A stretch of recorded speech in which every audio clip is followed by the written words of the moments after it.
भौकता रे बाबू ते बड़े बड़ के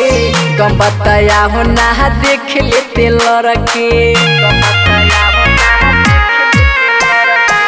भौकता रे बाबू ते बड़े बड़ के तुम बताया हो ना देख लेते लड़के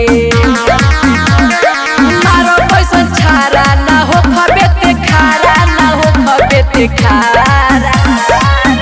एक बेर के ना मारल झूरबे दुबारा एक बेर के ना मारल झूरबे दुबारा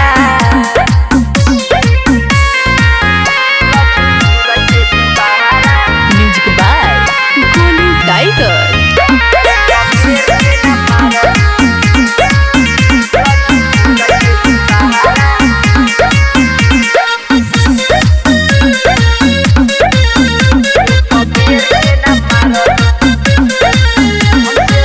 हमसे झुराइल बाबू पड़े जाई भारी दुश्मन ला दुश्मन हो यारे यारी केहू बावे नहीं बारा हमसे गुंडाई जवारे में सबसे पहिले आवेला मोरा नाम सुन मारे धारे में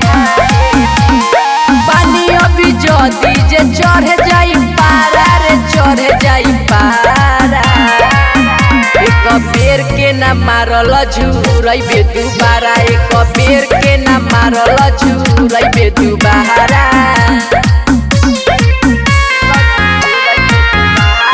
म्यूजिक बाय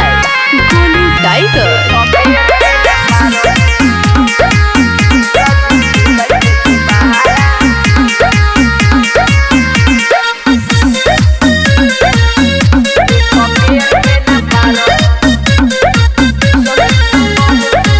संदीप संगम सुनरी की रसीला रखेला हिला के सुन सगरोई जिला सुनली हल हमारा से अब मोल तोरा जान के झोले हो जाई बाबू पहले रंगादारी हमारा आगे तोरा गोले हो जाई सूजी तमन कहे तनी रह बच के आरा रे रह बच के आरा एक बेर के ना मारल झूरबे दुबारा एक बेर के ना मारल झूरबे दुबारा।